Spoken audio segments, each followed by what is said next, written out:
नमस्कार दोस्तों, मैं जय आज की क्लास में आपका स्वागत करता हूं।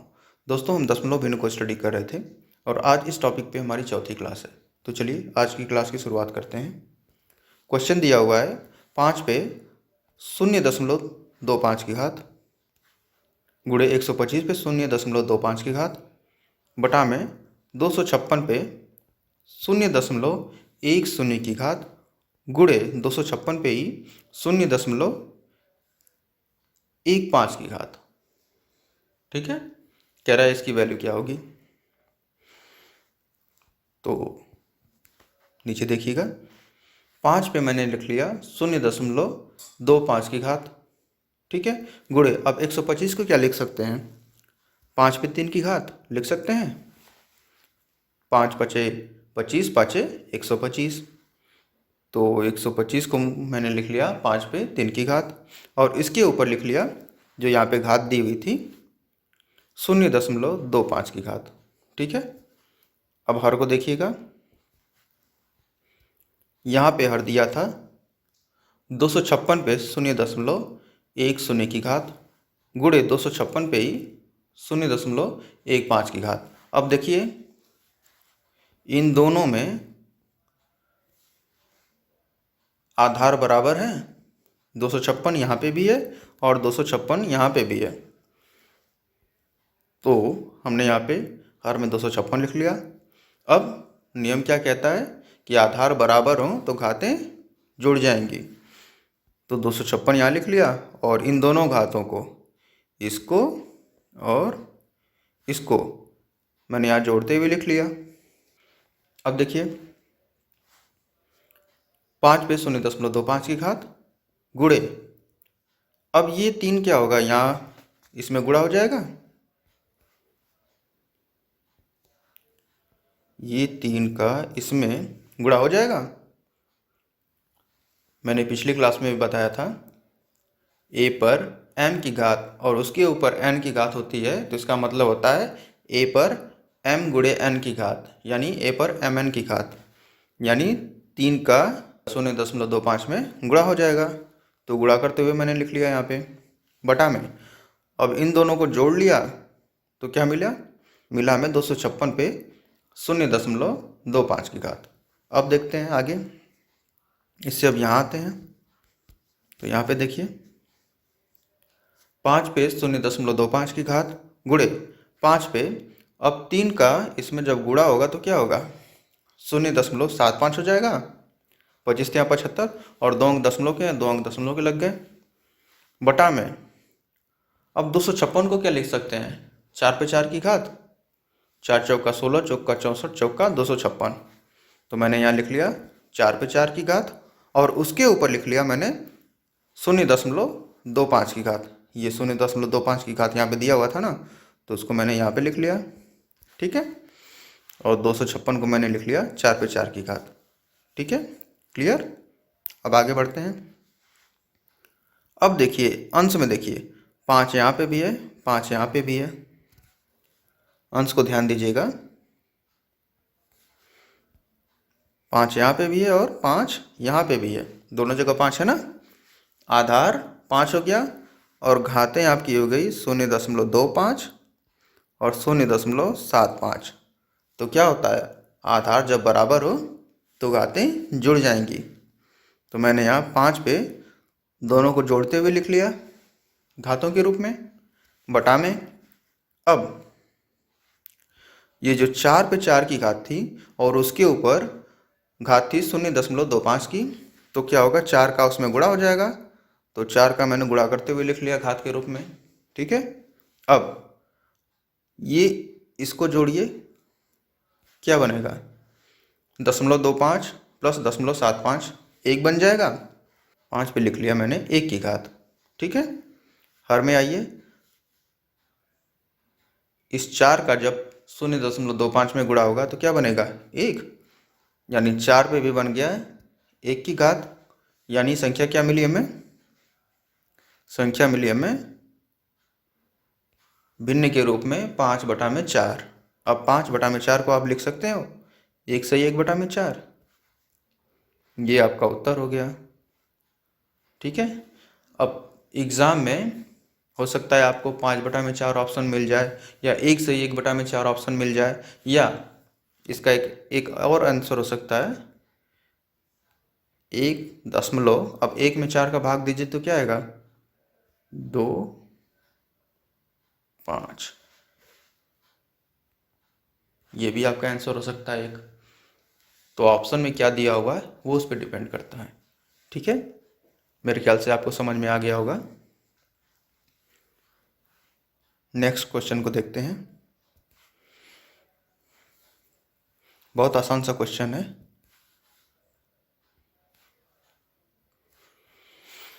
दिया है 0.35 पे 2 की घात ऋण, दूसरे ब्रैकेट में दिया है 0.03 पे 2 की घात, बटा में, सबके बटा में लिखा है 0.19।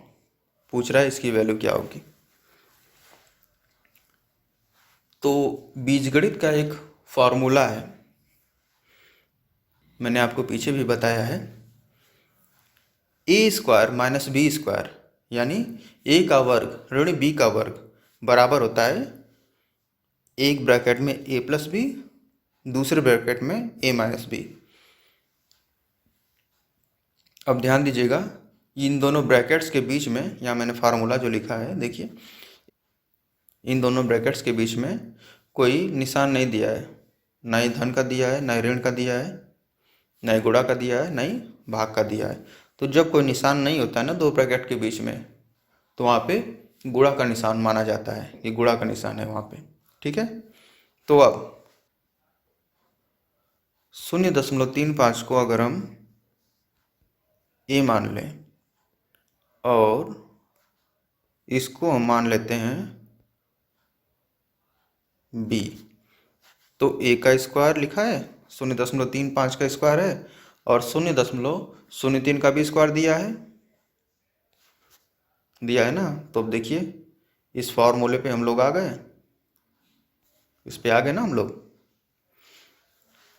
a² माइनस, बीच में माइनस दिया है ना, माइनस का निशान, b² a² - b² बराबर एक ब्रैकेट में a+b, दूसरे ब्रैकेट में a-b। तो एक ब्रैकेट में मैंने लिख लिया 0.35 धन 0.03, दूसरे ब्रैकेट में मैंने लिख लिया 0.35 ऋण 0.03।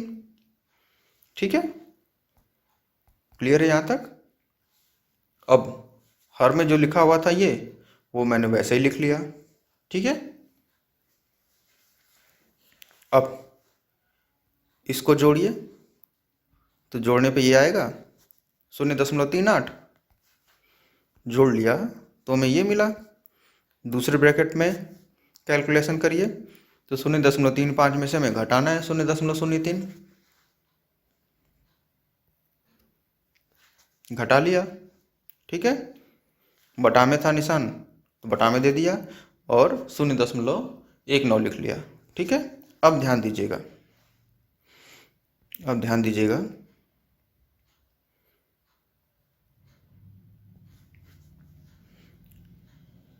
इससे ये कट जाएगा, 2 बार में कट जाएगा ना। 19 दूना के 38 होता है, नीचे दशमलव के 2 अंक हैं, ऊपर भी दशमलव के 2 अंक हैं, दशमलव के अंक हट जाएंगे, बचेगा क्या, हमें मिलेगा 2। तो अब हो गया 2, और दूसरे ब्रैकेट में जो था 0.32। अब 2 ब्रैकेट में 0.32, इसका मतलब 2 का हमें गुणा करना है उसमें। तो 2 गुणे जब हम करेंगे 0.32 को, तो हमें क्या मिलेगा 0.64। ये हमारा उत्तर हो गया। ठीक है, मेरे ख्याल से समझ में आ गया होगा आप लोगों के, बहुत आसान सा था। चलिए नेक्स्ट क्वेश्चन देखते हैं। क्वेश्चन दिया है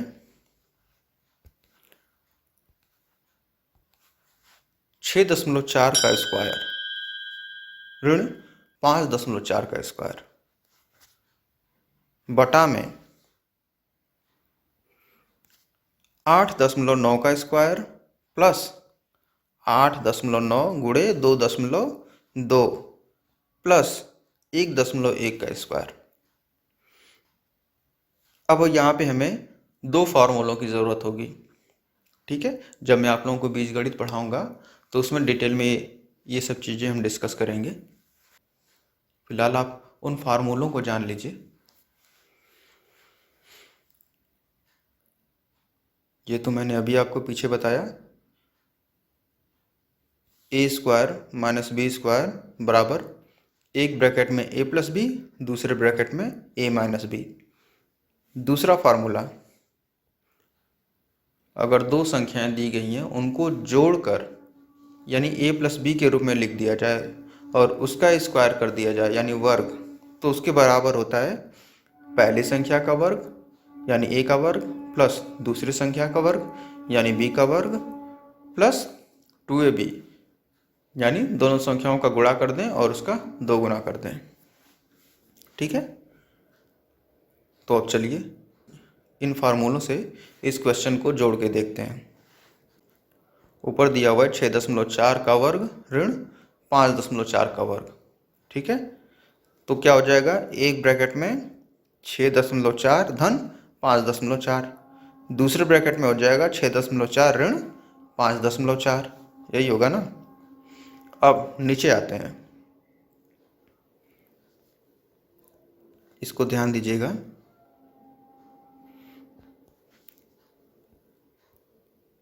यहाँ से लेके यहाँ तक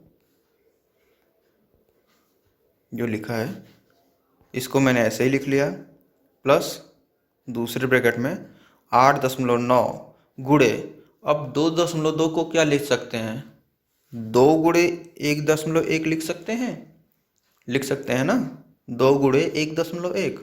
तो मैंने लिख लिया 8.9 गुणे 2 गुणे 1.1। इसको हम ये लिख सकते हैं ना, 2 गुणे 1.1 के बराबर 2.2, 2 गुणे 1.1 के बराबर 2.2 होगा। अब देखिए प्लस 1.1 का वर्ग था वो मैंने ऐसे ही लिख दिया। अब इन दोनों को जोड़िए तो क्या मिलेगा, 11.8। इन दोनों को घटाइए तो क्या मिलेगा, 1। बटा में अब आ जाइए,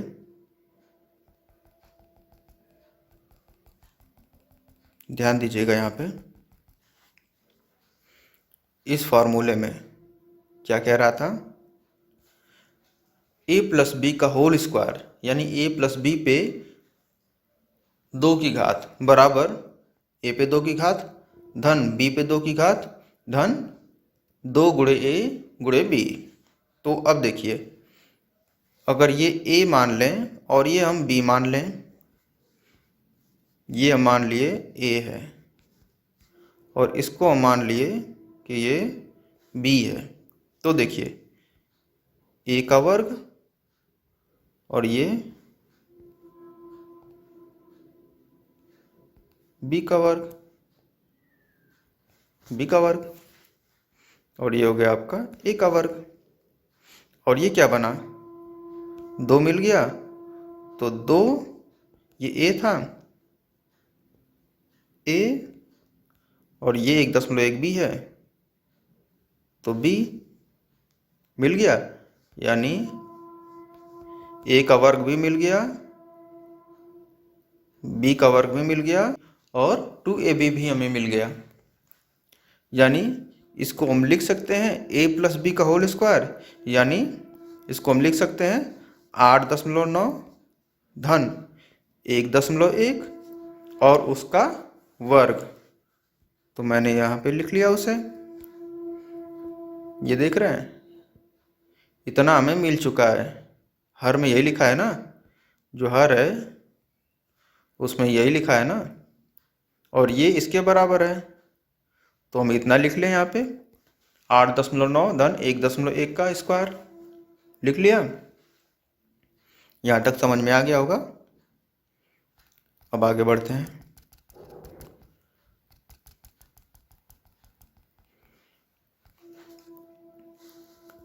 इसको जोड़िए, 10 आया, 10 का वर्ग 100। 11.8 में अगर हम 1 का गुणा करेंगे तो 11.8 ही मिलेगा। 11.8 में अब 100 से भाग दीजिए तो क्या मिलेगा? 0.118। 2 अंक शून्य है तो 2 अंक दशमलव के बाएं तरफ और बढ़ जाएंगे तो 0.118 हमें मिल जाएगा। ये हमारा उत्तर हो गया। ठीक है, समझ में आ गया। चलिए नेक्स्ट क्वेश्चन देखते हैं।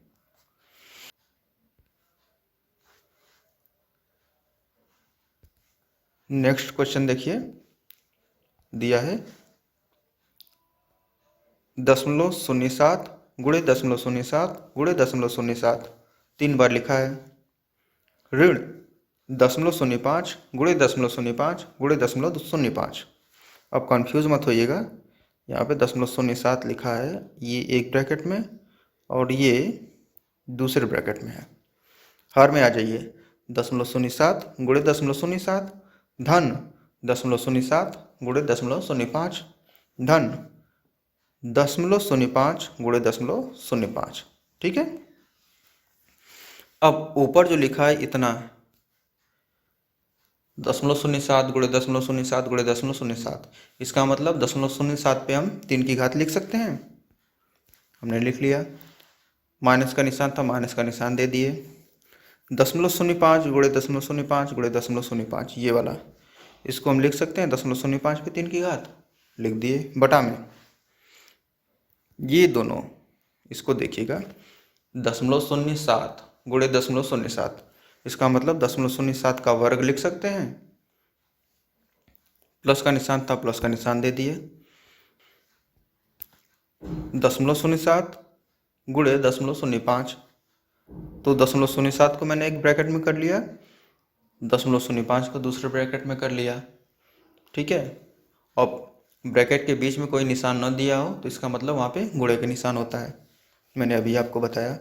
और 0.05 को हम लिख सकते हैं 0.05 का वर्ग लिख दिए। अब यहाँ मैंने एक फार्मूला लिखा है, इस फार्मूले पे आइए। ए का घन ऋण बी का घन, यानी पहली संख्या का घन ऋण दूसरी संख्या का घन, बराबर क्या होता है? ए माइनस बी, यानी पहली संख्या में से दूसरी संख्या को हम घटा दें, उसे एक कोष्ठ में कर लें, दूसरे कोष्ठ में ए स्क्वायर यानी पहली संख्या का वर्ग कर दें प्लस ए बी यानी पहली संख्या गुणे दूसरी संख्या। ठीक है। प्लस बी स्क्वायर यानी दूसरी संख्या का वर्ग कर दें। ठीक है, इसको ध्यान में रखिएगा। अब अंश को देखिए, यहाँ पे जो अंश लिखा हुआ है इसको देखिए। अगर इसको हम मान लें कि ये ए है और इसको दिखा दें हम कि ये बी है, तो देखिए ए का घन है ऋण बी का घन है, यानी हम इस पे आ गए ना। ए का घन ये और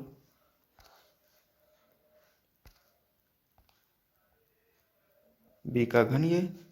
ठीक है, तो अब 0.07 या 0.07, जो आप चाहे कह सकते हैं इसे, 0.07 पे 3 की घात ऋण 0.05 पे 3 की घात, इसको लिख सकते हैं एक ब्रैकेट में 0.07 ऋण 0.05, तो यहाँ पे मैंने लिख लिया। ठीक है। दूसरे ब्रैकेट में यहाँ से हम चलते हैं,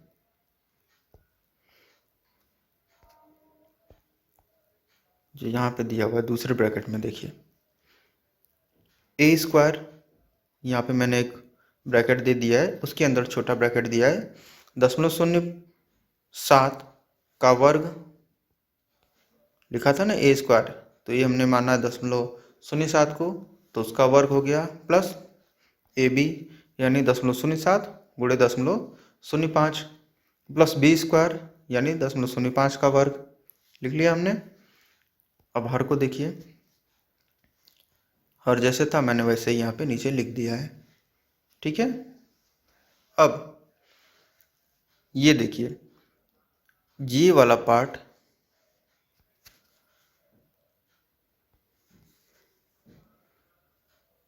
ये वाला ध्यान दीजिएगा, ये वाला पार्ट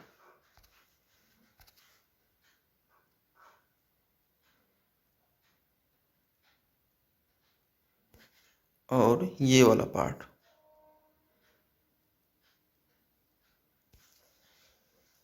मैच कर गए, मिल गए ना।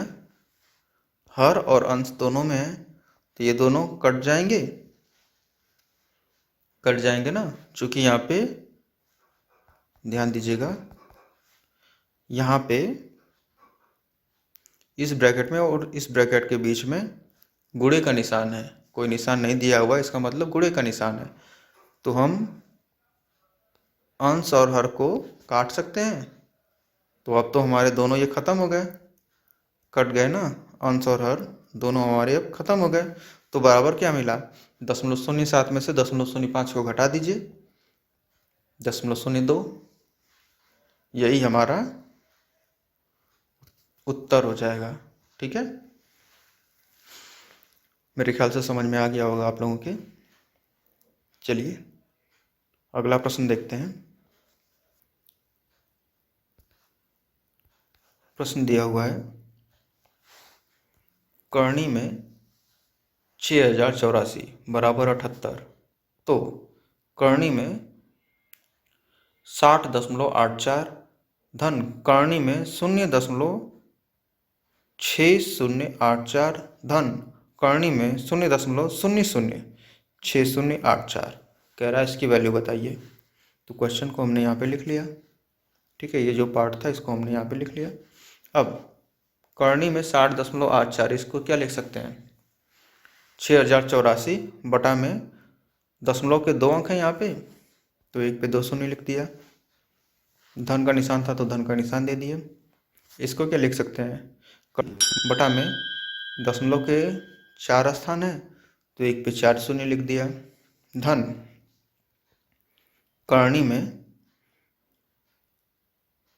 0.006084 यानी 6084 बटा में दशमलव के कितने स्थान हैं, 6, तो एक पे 6 शून्य लिख दिया, ठीक है।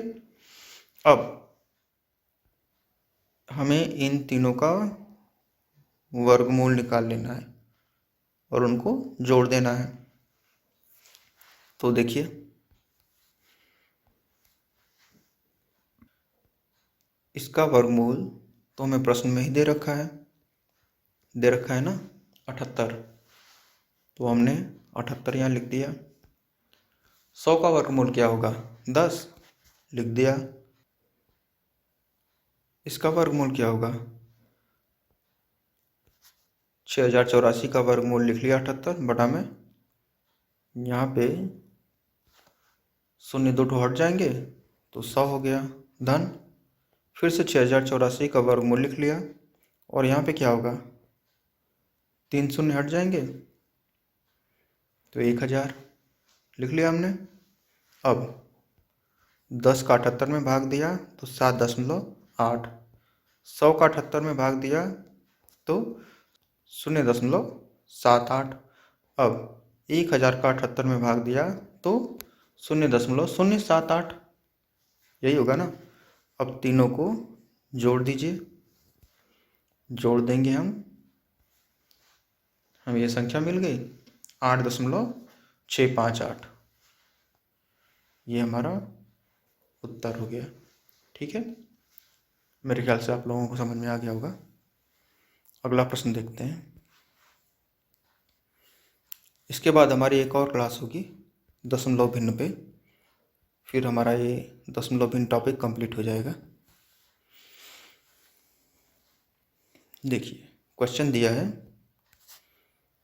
1.44 गुणे 0.81 बटा में 0.9 गुणे 3.6। इसका कह रहा है कि वर्गमूल क्या होगा, वर्गमूल कितना होगा। तो हमने करनी में लिख दिया है इस क्वेश्चन को, इसी की वैल्यू में बतानी है ना। अब देखिए यहाँ पे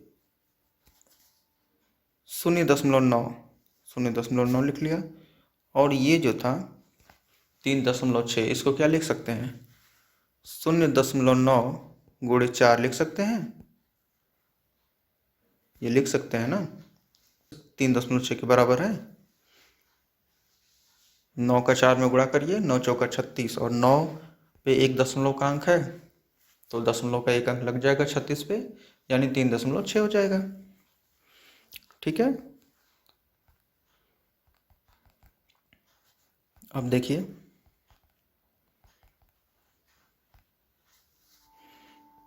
इससे और ये कट जाएगा, 9 का 9 में गुणा हुआ तो 81, और ऐसे देखिए 9 का 9 में गुणा हुआ तो कितना होगा 81, और इसमें दशमलव का 1 अंक और दूसरे वाले में दशमलव का 1 अंक, मिलके 2 दशमलव के अंक हुए, तो 1 2 यहाँ पे दशमलव लग जाएगा, यानी इससे ये कट जाएगा ना, यानी कट गया ये। अब हमारे पास बचा करनी में 1.44 बटा में 4, वो हमने यहाँ पे लिख लिया। अब देखिए 1.44, इसका वर्गमूल निकालेंगे तो क्या होगा 1.2 होगा। 12 गुणे 12 अगर करेंगे तो होगा 144, और 12 में ऐसे देखिए 1.2 गुणे 1.2, तुम सिंपली गुणा कर लें, 12 गुणे 12 बराबर 144, और इसमें दशमलव का 1 अंक, दूसरे में दशमलव का 1 अंक, मिलके दशमलव के 2 अंक, यही बना ना। तो 1.44 का वर्गमूल करेंगे तो 1.2 हो जाएगा, और बटा में 4 का वर्गमूल करेंगे तो 2 हो जाएगा। 1.2 में 2 का भाग दीजिए, मिलेगा आपको 0.6, यही आपका उत्तर हो जाएगा। ठीक है, मेरे ख्याल से आपको समझ में आ गया होगा। तो आज के लिए इतना ही, इसके बाद एक और क्लास हम लेंगे तो हमारा ये टॉपिक कंप्लीट हो जाएगा। ठीक है, तो मेरा वीडियो देखने के लिए धन्यवाद। अगर वीडियो अच्छा लगा हो तो इसे लाइक करिएगा, कमेंट करिएगा, और मेरे चैनल को सब्सक्राइब जरूर करिएगा। धन्यवाद।